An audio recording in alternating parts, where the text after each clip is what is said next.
Olá, sejam bem-vindos à nossa roda de conversa promovida pelo Departamento de Literatura da Subsecretaria de Cultura de Arraial do Cabo. A roda de conversa é um bate-papo entre amigos onde abordaremos sempre temas relevantes que aproximarão você cada vez mais da arte literária. Nosso tema de hoje é a importância da literatura na formação do cidadão. Não perca essa dica. Nós estamos hoje aqui com convidados que são professores de áreas diversificadas, mas que amam a literatura.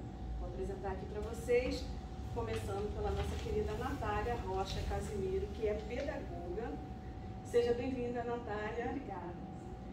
O professor Daniel Macedo de Carvalho, cabista, formado em Física e Matemática. Seja bem-vindo, Daniel. Obrigado, Sam. Lúzivio Monteiro, mestre em Geografia. Seja bem-vindo, Lúzivio. Obrigado. E o nosso querido professor Flávio Guimarães dos Santos, graduado em Língua Portuguesa. Bem-vindo, Flávio. Obrigado, Sam. O tema de hoje é a importância da literatura na formação do cidadão. Eu trouxe aqui para vocês algumas afirmativas para a gente conversar sobre o tema. Trouxe aqui. Formar leitores não é tarefa fácil. Demanda dedicação e, acima de tudo, amor. É preciso que família e escola trabalhem em conjunto.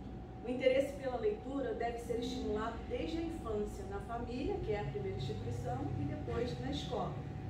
É preciso que a leitura seja adequada à idade, envolvente para que se desperte na criança a magia, a curiosidade e o prazer de ler. Jogar os livros obrigatórios em uma mesa de sala de aula não é a melhor forma e nem sempre atrai o aluno para a leitura. Ao contrário, a obrigatoriedade não gera prazer. Queria que vocês falassem um pouquinho sobre isso, de um modo geral. Flávio é professor de literatura, o Daniel de matemática, o Lúzivio é de geografia, a Natália é pedagoga, é alfabetizadora. Mas assim, eu queria que vocês falassem não só como professores, de um modo geral, que vocês falariam sobre isso. Pode começar, Flávio. Em leitura, em produção de leitura, talvez seja algo muito significativo, principalmente no momento que vivemos, no momento de pandemia. Inclusive, nas discussões, nas várias discussões que eu tive a oportunidade de participar nesse período, em que se tentava reinventar as ações metodológicas, didáticas, enfim, as ações de ação com o aluno na escola, eu sempre observei que a melhor estratégia seria a leitura. Assim. Eu acho que a gente perdeu até uma oportunidade de transformar esse período um período de produtor, né, de produção de leituras. Porque a gente ficou imediatamente preocupado com aquela ação imediata da escola, que é transferir conteúdo, mas esquecemos que até para transferir conteúdo é necessário a prerrogativa da leitura. É engraçado, Sam, quando você começou a apresentar, falando da própria escola, eu lembro das séries iniciais lá na educação infantil, onde a leitura é algo dinâmico, né, e extremamente interessante para a criança. Porque as crianças chegam em casa e contam a experiência da leitura e até reproduzem isso nas suas brincadeiras. Aquela coisa lúdica que a leitura é e que transforma-se, né, como aquisição de conhecimento. Chega num determinado momento, a escola começa a aplicar outros métodos e esquece o processo lúdico da leitura, ela fica para o segundo plano. Aí vem o que vocês chamam de obrigatoriedade da leitura. A obrigatoriedade acaba tirando realmente o prazer da leitura. Sim, né? Você estava falando aí, eu lembrei de uma cena no Francisco Porto mesmo, que eu estava dando aula no ensino médio, e eu cheguei na sala de aula, fui apresentar a aula, eu sentei com os meus alunos no chão, falei assim, hoje a gente vai ter uma aula diferente, vou contar uma história para vocês, mas eu quero todo mundo sentado aqui no chão. E a gente sentou no chão e eu contei a história para eles. Aí alguns alunos falaram, nossa professora, eu estou me sentindo quando eu estava na pré-escola, que a professora contava historinha pra gente. Então essa parte é a parte que a gente fala aqui no texto, que precisa de muito amor. né? E na escola, nas séries iniciais, existe muito esse afeto. As crianças são conquistadas pelas historinhas e com o amor da tia, né? Que eles chegam lá, a tia vai contar uma história, então eles se identificam com esse afeto, com esse carinho todo. Só que isso vai se perdendo ao longo do tempo e com essa obrigatoriedade vai distanciando cada vez mais da leitura. Perfeito. Falar alguma coisa, Natália? Então, o meu lugar de fala é a infância, né? Eu tenho 2 experiências na educação educacional e como professora alfabetizadora, mas me sinto mais confortável para falar de formação de leitores no meu trabalho na alfabetização. Eu penso que a gente tem um sistema educacional e uma alfabetização muito cartesiana. A gente fica aí na querela dos métodos, naquela disputa do método novo, que é melhor do que o método anterior, e essas disputas se intensificam de acordo com as mudanças sociais e políticas, né? Então a gente pega a história da alfabetização, desde o processo de redemocratização, a gente tem constantes brigas, né? Sempre um método que é melhor do que o outro, e nessa briga de métodos a gente perde a essência de formar um leitor, né? E de despertar o interesse da leitura na criança. A minha experiência profissional é com um nicho muito específico. Eu trabalho com crianças de classes populares. Tive uma experiência muito curta na iniciativa privada, mas o meu lugar de fala é com classes populares. E por que é um nicho específico? Porque quando a gente engessa o processo e traz isso como algo obrigatório, né, a gente já vai engessando a primeira infância da criança quando a gente diz para ela que ela tem que ficar sentada 4, 5 horas numa sala de aula, né? Então ela não pode brincar, ela tem um momento certo de brincar. E em casa, na rua, né, que falando das classes populares, as crianças ficam muito tempo na rua brincando, ela é livre. Então a gente já vai tolhindo, né, essa liberdade da criança e tolhindo a liberdade de aprender, né, o potencial criativo da criança. Então, assim, quando a gente tem uma criança de classe popular, que às vezes não tem o que comer em casa, que essa é a minha realidade de trabalho, foi aqui no Sagrado, inclusive, como eu vou dizer para essa criança que não tem o que comer, que ela tem que ficar sentada e ler por obrigação? Então, assim, eu acho que são coisas que a gente precisa pensar. A gente coloca aí na conta da alfabetização o início aí de formação de um leitor, né, e de um futuro escritor. E, inclusive, é através da alfabetização, do processo de alfabetização, que a gente tem os índices aí educacionais, que a gente avalia, enfim.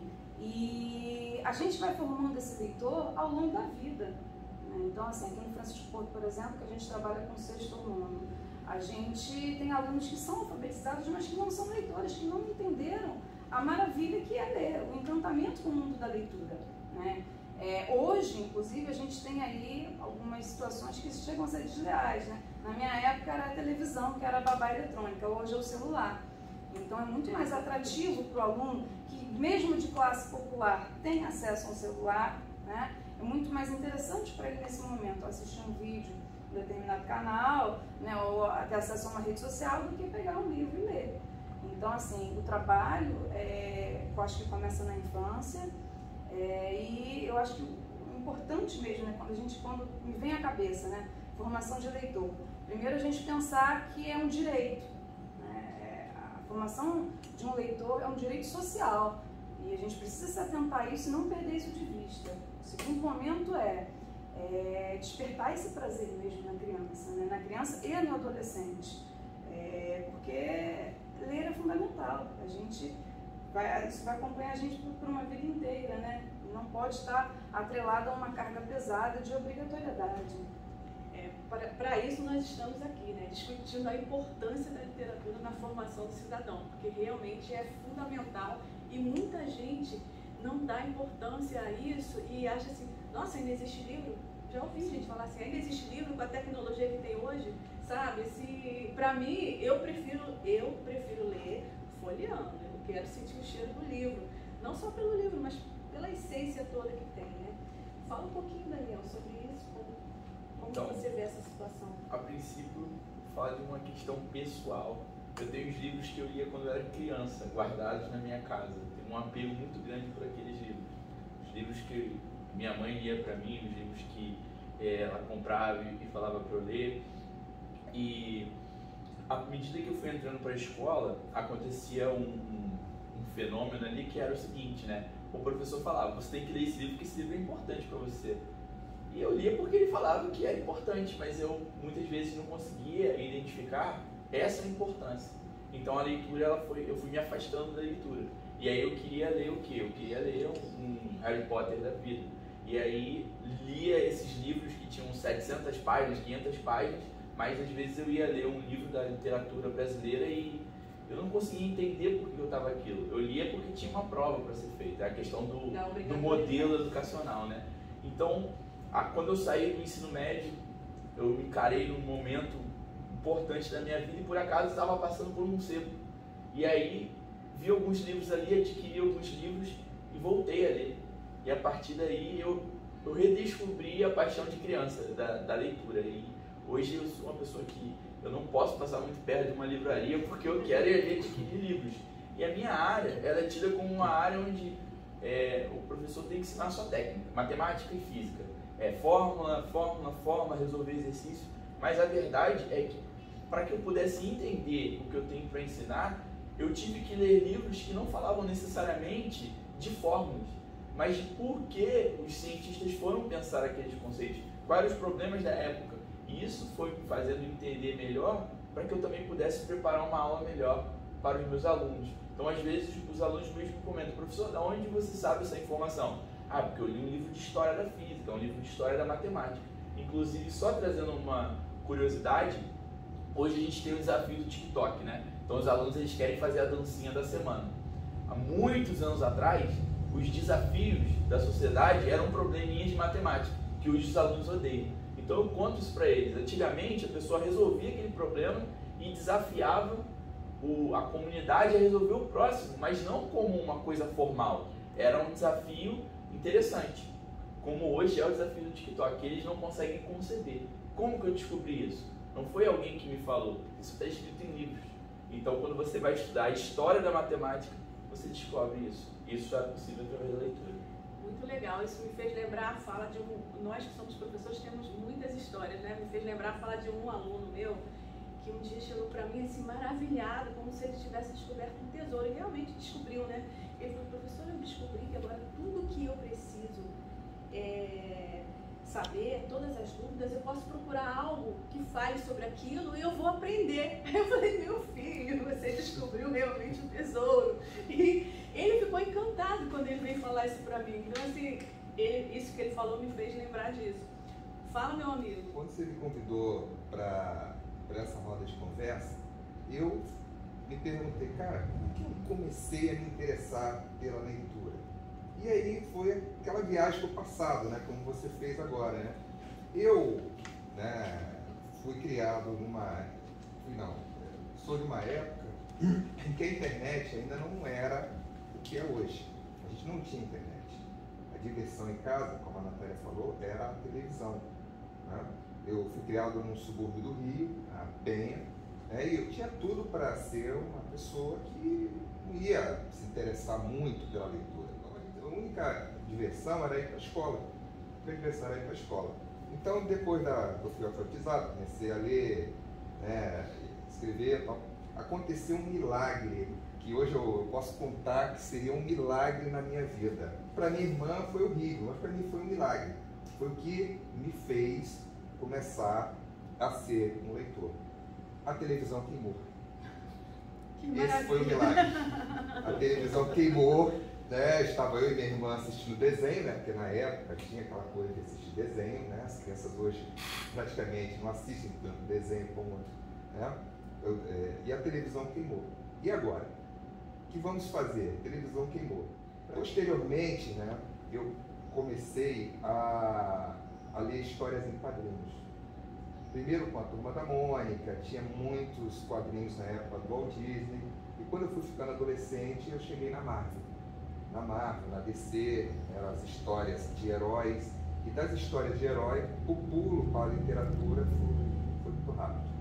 Que legal. Isso foi assim, é um resumão das minhas histórias. Eu trouxe para vocês algumas afirmativas para vocês comentarem sobre ela. O professor deve ser sensível ao lado literário.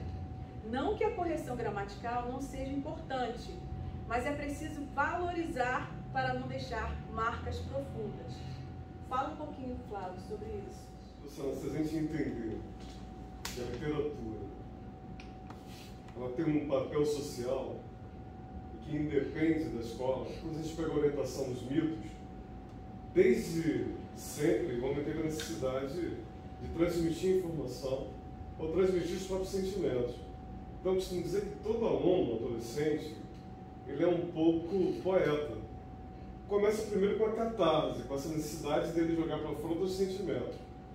Né? A gente até brinca, as meninas, principalmente, né, que se apaixonam com certa facilidade, os meninos jovens, têm a necessidade de transformar isso em informação, né, de transmitir essa informação para o seu grupo, para o grupo social, isso é comum.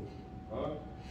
A grande questão é que a nossa observação, a nossa visão enquanto profissional da produção do aluno, ela se divide justamente em cobrar as regras daquilo que ele produz relacionado à ideia, né, ao conteúdo que ele traz. Se talvez nós valorizássemos mais, né, o que ele produz enquanto conteúdo e essa própria necessidade dele transbordar enquanto ser humano, porque o poeta é isso, transborda. Então, se a gente entender também que ler antes, atribuir sentido, atribuir significado ao mundo e a nós mesmos, começa, ou deveria começar, pelo professor a observação, porque aquela produção é muito importante para nós, mas muito importante mesmo. Os meninos do fundamental, eles produzem com uma beleza fora do comum. E eles não têm a ortografia trabalhada, a gente reconhece eles isso. ficam orgulhosos disso, né? Então, assim, os erros, eles ficam em segundo plano mesmo, né? Principalmente nas aulas de redação, ficam em segundo plano. Embora a observação seja necessária, mas a produção ela tem que ser ressaltada sobretudo, né? Acho muito interessante, Luciano, essa proposta, essa discussão. Eu estou aqui assim, me coçando, porque tem uma provocação que tem muita coisa a ser falada, né? E até tem uma sugestão da gente, num papo, de repente, não precisa nem ser gravado, tudo mais amplo, a gente continuar isso. Porque assim, tem muita coisa a ser falada a partir dessa experiência de correção da atividade do aluno, né? E reconhecer as várias etapas. No ensino médio, por exemplo, a gente tem a oportunidade de trabalhar na mesma escola, inclusive, no ensino médio, por exemplo, a gente tem uma visão diferente da produção.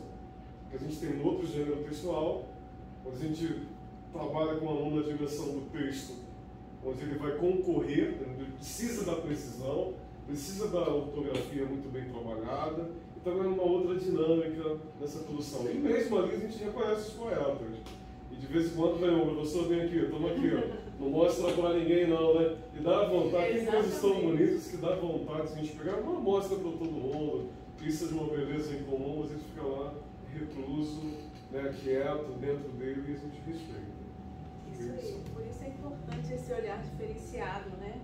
Corrigir sim, mas com cuidado, com respeito, para não melindrar, não causar nenhuma marca desagradável e profunda, porque nós, professores, sempre deixamos marcas. De uma forma ou de outra, a gente sempre deixa as nossas marcas, né? Então, que sejam marcas boas, né?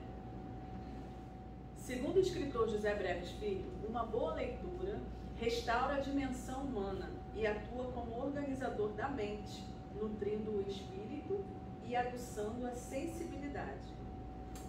Fala, Daniel, um pouquinho sobre isso. Bom, eu acredito que, dentre os assuntos que a gente acha que conhece, a gente precisa ter a experiência de ouvir aquele assunto, de ler sobre aquele assunto, de encontrar um documento daquilo e até mesmo de contemplar a arte. Tem muitos desafios hoje na sociedade que a gente não vai conseguir convencer alguém através do próprio argumento, mas é a arte que vai conseguir fazer com que a gente possa vivenciar, experimentar aquilo. É como se a gente estivesse lendo a frase, o tempo não para. Nessa frase, todo mundo sabe que o tempo não para, mas ela tem um peso, né? É uma frase que foi escrita e ela marcou. E ela a gente pode ficar aqui conversando sobre essa frase, o tempo não para. Mas quando você lê essa frase, ela te impacta de uma forma. E a leitura, ela faz isso, ela traz a nossa condição humana, porque em certas ocasiões, talvez sejamos muito técnicos, ou a gente tente ser racional demais, esqueça que a gente é humano. E quando você pega um livro e lê, e uma leitura boa, uma leitura que te acrescenta, uma leitura que te impacta, no primeiro momento o que acontece é que você sai de onde você está, né?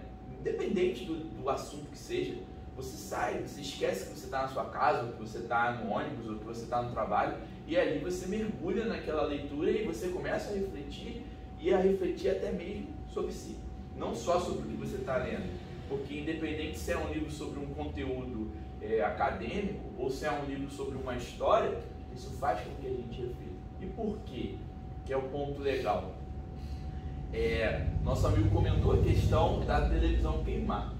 Antigamente, né, muito tempo atrás, quando o ser humano ele conquistou o fogo, as pessoas já não precisavam ir dormir tão mais cedo, porque poderiam se proteger e se aquecer ali. Só que não tinha a televisão. Então o que as pessoas faziam? Elas se reuniam e ouviam as histórias. E as histórias, elas foram passando assim. Antes de existir o livro, a história foi sendo passada, né, pela tradição oral.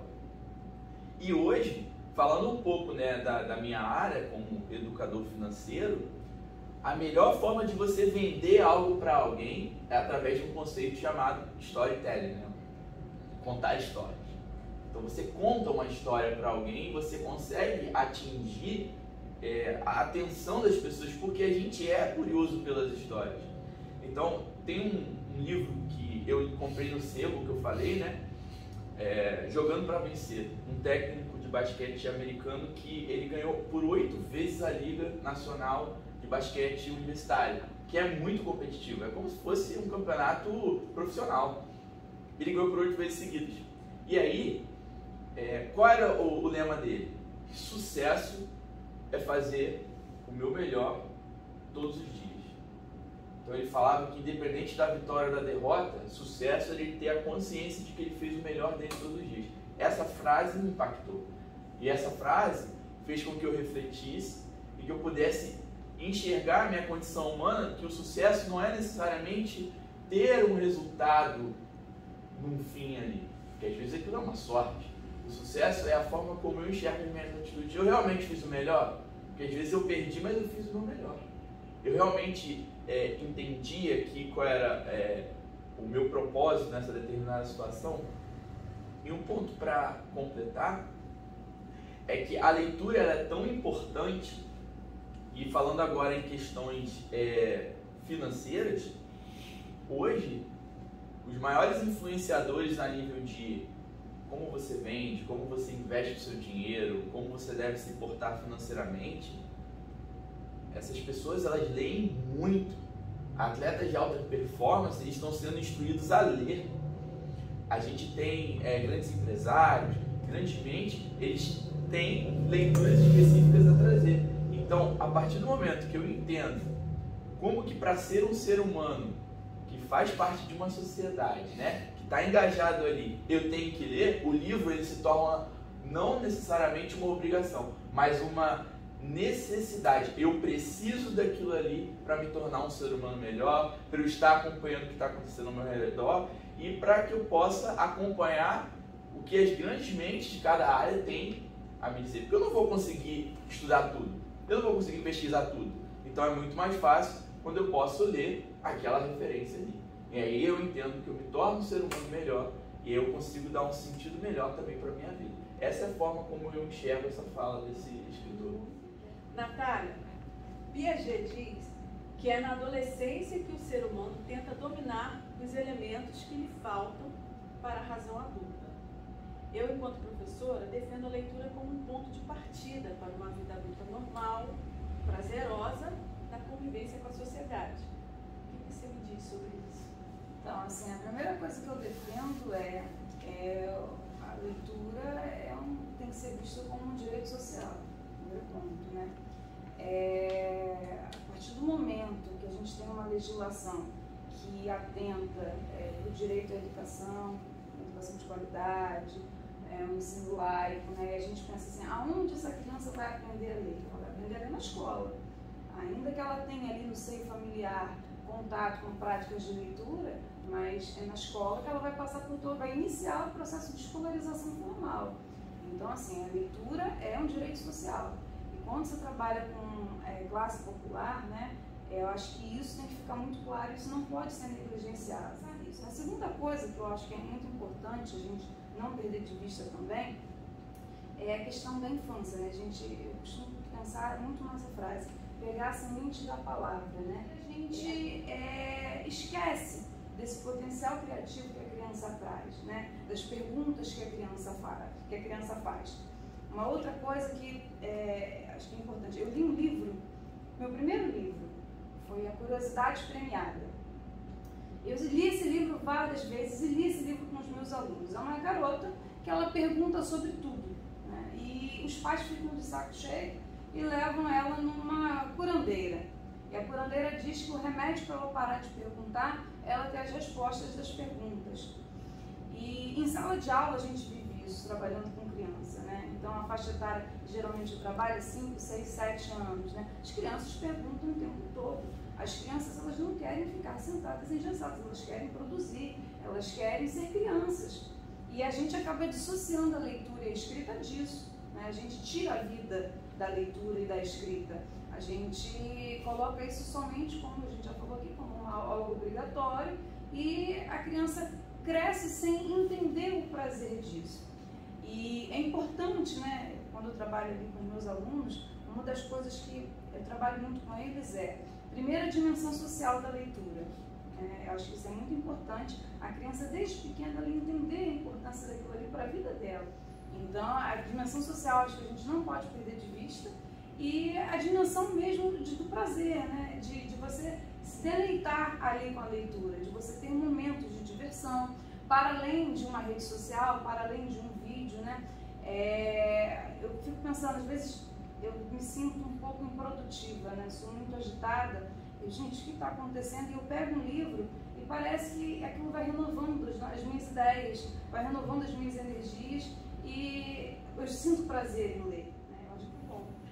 É legal, queria complementar a sua fala, que quando o aluno entende que o livro ele realmente tem um poder de libertar, né?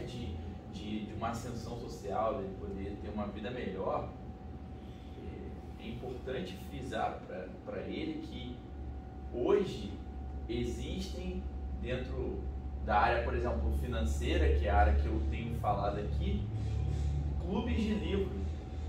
E o que é o clube do livro? A primeira vez que eu vi eu pensei, vou assinar e eu vou receber um livro em casa. Não. É um clube onde você entra para que um mentor discuta sobre um determinado livro. E ele propõe um livro e ali o pessoal que paga a assinatura discute sobre aquele livro com ele, né, após a leitura. E assim eles estão percebendo que eles estão tendo mais assertividade no mercado de trabalho e também, né, na vida pessoal. Então, repare, a gente fala isso para criança e para adolescente e ele acha que é só uma coisa lá do ramo da literatura ou só da questão do estudo em si, mas na verdade isso vai elevá-lo em todos os aspectos da vida dele, a ponto de que quem está lá na ponta de lança ganhando milhões de reais é preocupado em fazer o quê? Em montar um clube para discutir livros, e muitos desses livros que a gente comenta na escola.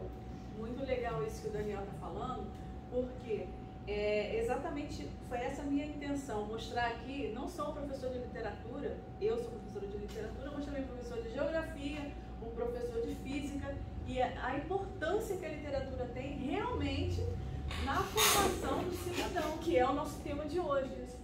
A formação do cidadão, a literatura é essencial na formação do cidadão. Luciana, eu acho que a Natália colocou uma coisa que é chave nesse processo, o papel social da comunicação, o papel social do livro. Então, enquanto educadores, enquanto a gente não entender qual é o papel social da comunicação, a gente tem que ler o mundo, né? E Paulo Freire dizia isso. A leitura do mundo precede a leitura da palavra. Roosevelt, o professor tem que ser um desafiador, ensinar o aluno não só a ler, mas escrever suas ideias e pensamentos. Fala um pouquinho sobre isso. Então, agora há pouco estávamos falando sobre a leitura, né?